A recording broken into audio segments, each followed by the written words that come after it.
Africa అపురూప సౌందర్యానికి ప్రతిరూపమైన ప్రదేశం. జీవన తరంగాలు ఇక్కడ ప్రకృతిలో ఒదిగిపోయి ఉంటాయి. విస్తృతమైన మైదానాలు, కొండలు వ్యాపించిన గ్రామీణ ప్రాంతాలలో ఇస్లాం మసీదుల మినారుల నుండి మాత్రమే కాకుండా ప్రజల హృదయాలలో బ్రతికే మతం.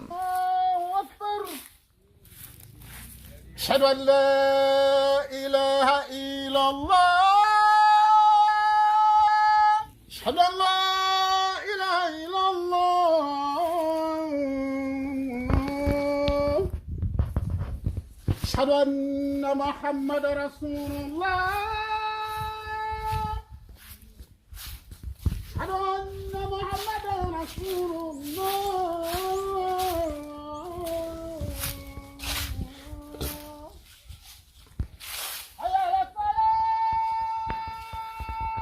శతాబ్దాలుగా ఇస్లాం ఆఫ్రికా గ్రామీణ హృదయాలకు మార్గదర్శక కాంతిలా నిలబడ్డది. ఇది కేవలం ఒక మతం మాత్రమే కాకుండా జీవన విధానంగా మారింది. ఇక్కడి సంస్కృతిలో పూర్తిగా సమ్మిళితమై ఉంది. ఆధునిక ప్రపంచపు అల్లకల్లోలాలకు దూరంగా నిష్కల్మషంగా పాటించబడే విశ్వాసం ఇస్లాం. అజా, నమాజుకు పిలుపు.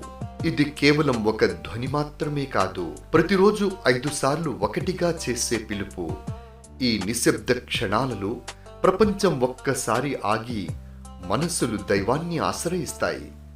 మసీదు కేవలం ప్రార్థనా స్థలం మాత్రమే కాదు, ఇది గ్రామాల ప్రాణాధారం. అక్కడ వివాదాలు పరిష్కరించబడతాయి, జ్ఞానం పంచబడుతుంది.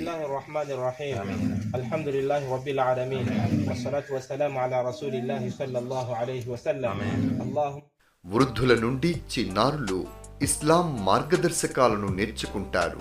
ఈ గ్రామీణ ప్రాంతాలలో ఇస్లాం వైభవమైన భవనాల్లో కాకుండా ప్రజల హృదయాలలో మన్నికగా నిలుస్తుంది. ఇది వినయం, దయ, సహనాన్ని నేర్పించే మతం.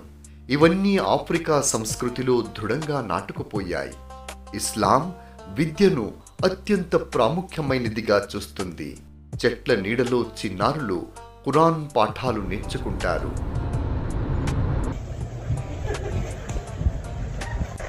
ఈ పాఠాలు కేవలం మత సంబంధమైనవి మాత్రమే కాదు, స్వీయ శాస్త్రం, నైతికత, క్రమశిక్షణ కలిగి ఉంటాయి. పవిత్రమైన రంజాన్ మాసం సమీపిస్తున్నప్పుడు దానం, దయ ఇవన్నీ కూడా గాలిలో పరిమళంగా మారతాయి.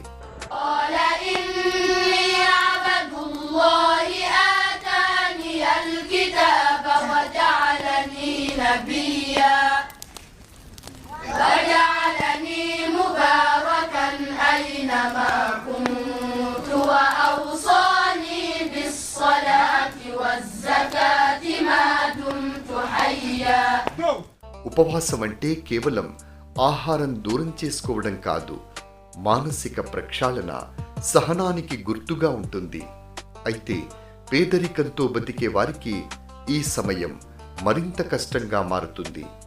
అలాంటి సమయంలో దాతృత్వం ప్రధాన పాత్ర పోషిస్తుంది. సంపన్నులు, చెయ్యగలిగే వాళ్ళు పేదలకు సహాయం చేస్తారు. సహాయ సంస్థలు, స్థానిక సంఘాలు నిరుపేదలను మరిచిపోకుండా వాళ్ళకి ఆహారం, అవసరమైన సహాయం అందజేస్తాయి.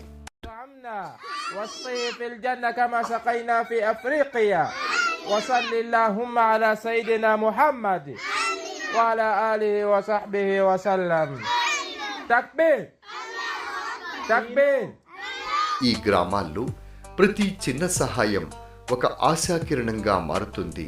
కరుణ, ఉదారత ద్వారా మనం రంజాన్ మహిమను నిలబెట్టగలుగుతాం. ఇది మానవతా సంబంధాలను మరింత బలంగా మార్చుతుంది. ఆఫ్రికా గ్రామీణ హృదయాలలో ఇస్లాం కేవలం అనుసరించబడే మతం కాదు, అది ఒక జీవన విధానం. అది రైతుల శ్రమలో, పెద్దల జ్ఞానంలో, తల్లులు తమ పిల్లలకు బోధించే విశ్వాసంలో జీవిస్తుంది. ఈ వెలుగు ఆఫ్రికా భూమిలాగే విస్తారంగా ఎప్పటికీ నిలిచి ఉంటుంది. దయ, ప్రేమ, ఐక్యతతో ఆ వెలుగు ఎప్పటికీ మిన్నును అంటుతూనే ఉంటుంది. సుబ్హానల్లాహ్.